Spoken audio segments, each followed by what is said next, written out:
श्री दुर्गाय नमः। दुर्गा सप्तशती प्रथम अध्याय।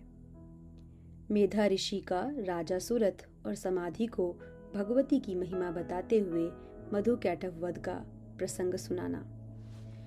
प्रथम चरित्र के ब्रह्मा ऋषि, महाकाली देवता, गायत्री छंद, नंदा शक्ति, रक्तदंतिका बीज, अग्नि तत्व और ऋग्वेद स्वरूप हैं।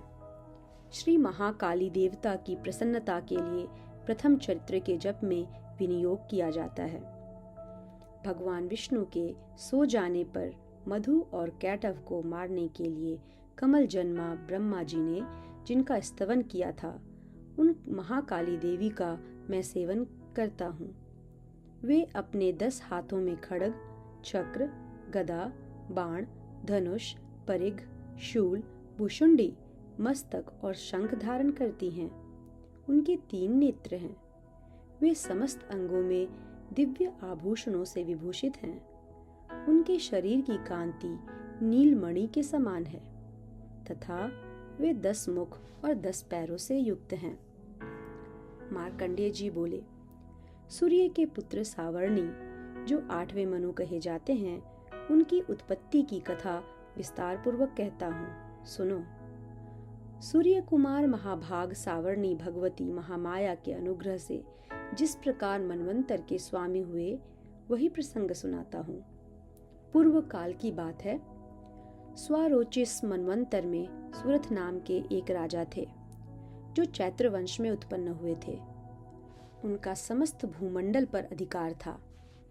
वे प्रजा का अपने और से पुत्रों की भांति धर्म पूर्वक पालन करते थे। तो भी उस समय कोला विध्वंसी नाम के क्षत्रिय उनके शत्रु हो गए। राजा सुरथ की दंड नीति बड़ी प्रबल थी। उनका शत्रुओं के साथ संग्राम हुआ।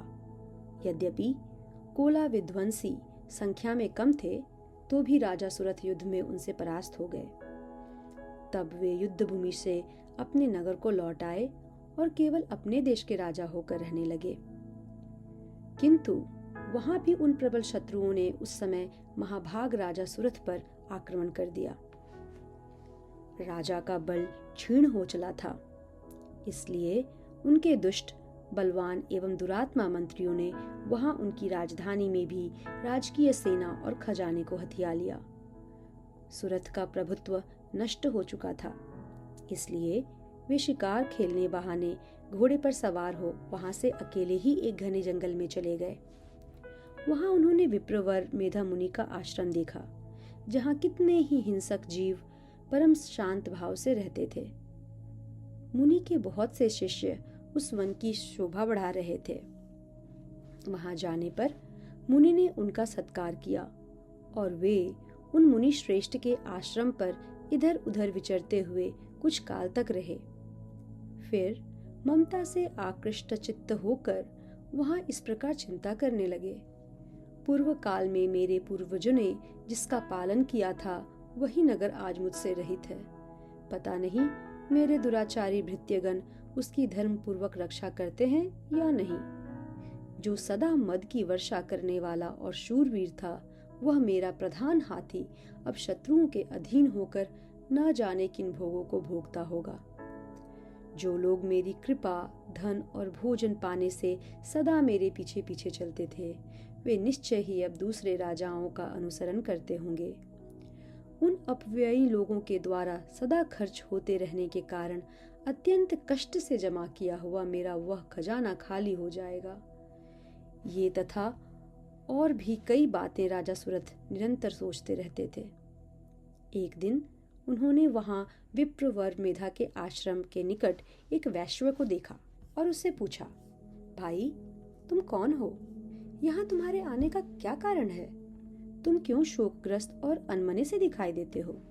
राजा सुरथ का यह प्रेम पूर्वक कहा हुआ वचन सुनकर वैश्य ने विनीत भाव से उन्हें प्रणाम करके कहा। वैश्य बोला, राजन, मैं धनियों के कुल में उत्पन्न एक वैश्य हूँ। मेरा नाम समाधि है। मेरे दुष्ट स्त्री पुत्रों ने धन के लाभ से मुझे घर से बाहर निकाल दिया है। मैं इस समय धन, स्त्री और पुत्रों से वंचित हूँ। मेरे विश्वसनीय बंधुओं मेरा ही धन लेकर मुझे दूर कर दिया है, इसलिए दुखी होकर मैं वन में चला आया हूँ।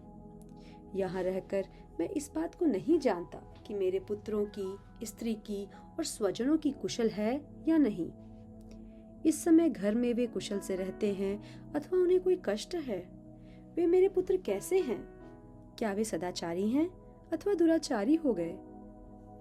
राजा ने पूछा, जिन लोभी स्त्री पुत्र आदि धन के कारण तुम्हें घर से निकाल दिया, उनके प्रति तुम्हारे चित्त में इतना स्नेह का बंधन क्यों है?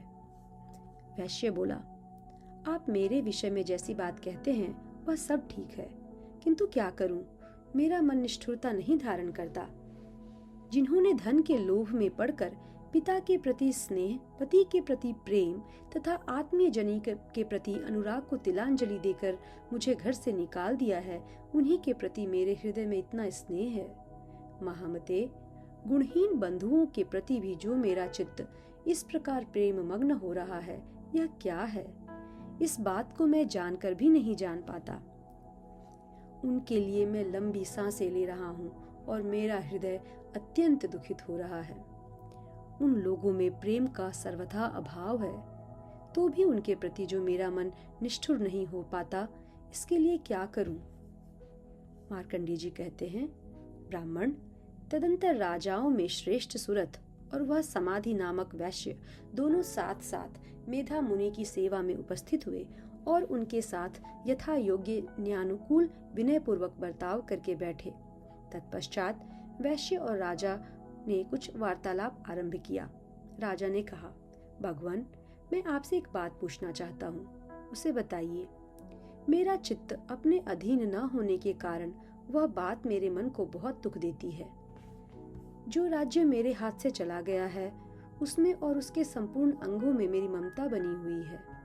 मुनि श्रेष्ठ, यह जानते हुए भी कि अब वह मेरा नहीं है, अज्ञानी की भांति मुझे उसके लिए दुख होता है। यह क्या है? इधर यह वैश्य भी घर से अपमानित होकर आया है। इसके पुत्र, स्त्री और भृत्यों ने इसे छोड़ दिया है। स्वजनों ने भी इसका परित्याग कर दिया है, तो भी यह उनके प्रति अत्यंत हार्दिक स्नेह रखता है। इस प्रकार यह तथा मैं दोनों ही बहुत दुखी हैं। जिसमें प्रत्यक्ष दोष देखा गया है, उस विषय के लिए भी हमारे मन में ममता जनित आकर्षण पैदा हो रहा है। महाभाग, हम दोनों समझदार हैं, तो भी हम में जो मोह पैदा हुआ है, यह क्या है? विवेक शून्य पुरुष की भांति मुझ में और इसमें भी यह मूढ़ता प्रत्यक्ष दिखाई देती है। ऋषि बोले, महाभाग, विषय मार्ग का ज्ञान सब जीवों को है। इसी प्रकार विषय भी सबके लिए अलग अलग हैं। कुछ प्राणी दिन में नहीं देखते और दूसरे रात में नहीं देखते, तथा कुछ जीव ऐसे हैं जो दिन और रात्रि में भी बराबर ही देखते हैं। यह ठीक है कि मनुष्य समझदार होते हैं, किंतु केवल वे ही ऐसे नहीं होते। पशु, पक्षी और मृग आदि सभी प्राणी समझदार होते हैं। मनुष्यों की समझ भी वैसी ही होती है जैसी उन मृग और पक्षियों की होती है, तथा जैसी मनुष्यों की होती है वैसे ही उन मृग पक्षी आदि की होती है। यह तथा अन्य बातें भी प्रायः दोनों में समान हैं। समझ होने पर भी इन पक्षियों को तो देखो, वे स्वयं भूख से पीड़ित होते हुए भी मोहवश बच्चों की चोंच में कितने चाव से अन्न के दाने डाल रहे हैं। नरश्रेष्ठ, क्या तुम नहीं देखते कि ये मनुष्य समझदार होते हुए भी लोभवश अपने किए हुए उपकार का बदला पाने के लिए पुत्रों की अभिलाषा करते हैं? यद्यपि उन सब में समझ की कमी नहीं है, तथापि वे संसार की स्थिति बनाए रखने वाली भगवती महामाया के प्रभाव द्वारा ममतामय भंवर से युक्त मोह के गहरे गर्त में गिराए गए हैं। इसलिए इसमें आश्चर्य नहीं करना चाहिए। जगदीश्वर भगवान विष्णु की योग निद्रा रूपा जो भगवती महामाया हैं, उन्हीं से यह जगत मोहित हो रहा है। वे भगवती महामाया देवी ज्ञानियों के भी चित्त को बलपूर्वक खींचकर मोह में डाल देती हैं। वे ही इस संपूर्ण चराचर जगत की सृष्टि करती हैं तथा वे ही प्रसन्न होने पर मनुष्यों की मुक्ति के लिए वरदान देती हैं। वे ही पराविद्या, संसार बंधन और मोक्ष की हेतुभूता सनातनी देवी तथा संपूर्ण ईश्वरों की भी अधीश्वरी हैं। राजा ने पूछा, भगवान, जिन्हें आप महामाया कहते हैं, वे देवी कौन हैं? ब्राह्मण, उनका आविर्भाव कैसे हुआ तथा उनके चरित्र कौन कौन हैं? ब्रह्मवेत्ताओं में श्रेष्ठ महर्षि उन देवी का जैसे प्रभाव हो, जैसा स्वरूप हो और जिस प्रकार प्रादुर्भाव हुआ हो, वह सब मैं आपके मुख से सुनना चाहता हूँ। ऋषि बोले, राजन, वास्तव में तो वे देवी नित्य स्वरूपा ही हैं। संपूर्ण जगत उन्हीं का रूप है तथा उन्होंने समस्त विश्व को व्याप्त कर रखा है। तथापि उनका प्राकट्य अनेक प्रकार से होता है, वह मुझसे सुनो। यद्यपि वे नित्य और अजन्मा हैं, तथापि जब देवताओं का कार्य सिद्ध करने के लिए प्रकट होती हैं, उस समय लोक में उत्पन्न हुई कहलाती हैं। कल्प के अंत में जब संपूर्ण जगत एकार्ण वन में निमग्न हो रहा था और सबके प्रभु भगवान विष्णु शेष नाग की सैया बिछाकर योग निद्रा का आश्रय ले सो रहे थे, उस समय उनके कानों के मैल से 2 भयंकर असुर उत्पन्न हुए, जो मधु और कैटव के नाम से विख्यात थे। वे दोनों ब्रह्मा जी का वध करने को तैयार हो गए। भगवान विष्णु के नाभि कमल में विराजमान प्रजापति ब्रह्मा जी ने जब उन दोनों भयानक असुरों को अपने पास आया और भगवान को सोया हुआ देखा, तब एकाग्रचित्त होकर उन्होंने भगवान विष्णु को जगाने के लिए उनके नेत्रों में निवास करने वाली योग निद्रा का स्तवन आरंभ किया, जो इस विश्व की अधीश्वरी, जगत को धारण करने वाली, संसार का पालन और संहार करने वाली तथा तेज स्वरूप भगवान विष्णु की अनुपम शक्ति हैं। उन्हीं भगवती निद्रा देवी की भगवान ब्रह्मा स्तुति करने लगे। ब्रह्मा जी ने कहा, देवी, तुम स्वाहा, तुम ही स्वधा और तुम ही वषटकार हो। स्वर भी तुम्हारे ही स्वरूप हैं। तुम ही जीवन दायिनी सुधा हो। नित्य अक्षर प्रणव में अकार, उकार, मकार, इन 3 मात्राओं के रूप में तुम ही स्थित हो तथा इन 3 मात्राओं के अतिरिक्त जो बिंदु रूपा नित्य अर्ध मात्रा है, जिसका विशेष रूप से उच्चारण नहीं किया जा सकता, वह भी तुम ही हो। देवी, तुम ही संध्या, सावित्री तथा परम जननी हो। देवी, तुम इस विश्व ब्रह्मांड को धारण करती हो। तुमसे ही इस जगत की सृष्टि होती है, तुम ही से इसका पालन होता है और सदा तुम ही कल्प के अंत में सबको अपना ग्रास बना लेती हो। जगन्मयी देवी, इस जगत की उत्पत्ति के समय तुम सृष्टि रूपा हो, पालन काल में स्थिति रूपा हो तथा कल्पांत के समय संहार रूपन धारण करने वाली हो। तुम ही महाविद्या, महामाया, महामेधा, महास्मृति, महामोह रूपा, महादेवी और महासुरी हो। तुम ही तीनों गुणों को उत्पन्न करने वाली सबकी प्रकृति हो। भयंकर काल रात्रि, महारात्रि और मोह रात्रि भी तुम ही हो। तुम ही श्री, तुम ही ईश्वरी, तुम ही ह्रीं और तुम ही बोध स्वरूपा बुद्धि हो। लज्जा, पुष्टि, तुष्टि, शांति और क्षमा भी तुम ही हो। तुम खड्गधारिणी, शूलधारिणी, घोर रूपा तथा गदा, चक्र, शंख और धनुष धारण करने वाली हो। बाण, भुशुंडी और परिघ, ये भी तुम्हारे ही अस्त्र हैं। तुम सौम्य और सौम्यतर हो। इतना ही नहीं, जितने भी सौम्य एवं सुंदर पदार्थ हैं, उन सब की अपेक्षा तुम अत्यधिक सुंदरी हो। पर और अपर, सबसे परे रहने वाली परमेश्वरी तुम ही हो। सर्वस्वरूपे देवी, कहीं भी सत असत रूप जो कुछ वस्तुएं हैं और उन सब की जो शक्ति है, वह तुम ही हो। ऐसी अवस्था में तुम्हारी स्तुति क्या हो सकती है? जो इस जगत की सृष्टि, पालन और संहार करते हैं, उन भगवान को भी जब तुमने निद्रा के अधीन कर दिया है, तब तुम्हारी स्तुति करने में यहाँ कौन समर्थ हो सकता है? मुझको, भगवान शंकर को तथा भगवान विष्णु को भी तुमने ही शरीर धारण कराया है। अतः तुम्हारी स्तुति करने की शक्ति किसमें है? देवी, तुम तो अपने इन उदार प्रभावों से ही प्रशंसित हो। वे जो दोनों दुर्धर्ष असुर मधु और कैटव हैं, उनको मोह में डाल दो और जगदीश्वर भगवान विष्णु को शीघ्र ही जगा दो। साथ ही इनके भीतर इन दोनों महान असुरों को मार डालने की बुद्धि उत्पन्न कर दो।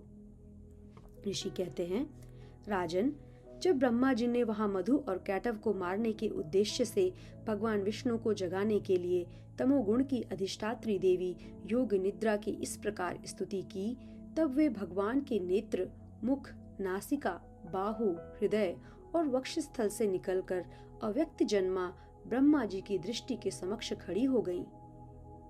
योग निद्रा से मुक्त होने पर जगत के स्वामी भगवान जनार्दन उस एकार्ण वन के जल में शेषनाग की सैया से जाग उठे। फिर उन्होंने उन दोनों असुरों को देखा। वे दुरात्मा मधु और कैटव अत्यंत बलवान तथा पराक्रमी थे और क्रोध से लाल आंख किए ब्रह्मा जी को खा जाने के लिए उद्योग कर रहे थे। तब भगवान श्री हरि ने उठकर उन दोनों के साथ 5000 वर्षों तक केवल बाहु युद्ध किया। वे दोनों भी अत्यंत बल के कारण उन्मत्त हो रहे थे। इधर महामाया भी उन्हें मोह में डाल रखा था। इसलिए वे भगवान विष्णु से कहने लगे, हम तुम्हारी वीरता से संतुष्ट हैं, तुम हम लोगों से कोई वर मांगो। श्री भगवान बोले, यदि तुम दोनों मुझ पर प्रसन्न हो तो अब मेरे हाथों से मारे जाओ। बस इतना सा ही मैंने वर मांगा है, यहाँ दूसरे किसी वर से क्या लेना है। ऋषि कहते हैं, इस प्रकार धोखे में आ जाने पर जब उन्होंने संपूर्ण जगत में जल ही जल देखा, तब कमल नयन भगवान से कहा, जहाँ पृथ्वी जल में डूबी न हो, जहाँ सूखा स्थान हो, वहीं हमारा वध करो। ऋषि कहते हैं, तब तथास्तु कहकर शंख चक्र और गदा धारण करने वाले भगवान ने उन दोनों के मस्तक अपनी जांघ पर रखकर चक्र से काट डाले। इस प्रकार ये देवी महामाया ब्रह्मा जी की स्तुति करने पर स्वयं प्रकट हुई थी। अब पुनः तुमसे उनके प्रभाव का वर्णन करता हूँ, सुनो। इस प्रकार श्री मार्कंडे पुराण में सावर्णिक के मनवंतरी की कथा के अंतर्गत देवी महात्म्य में मधु कैटव वध नामक पहला अध्याय पूरा हुआ।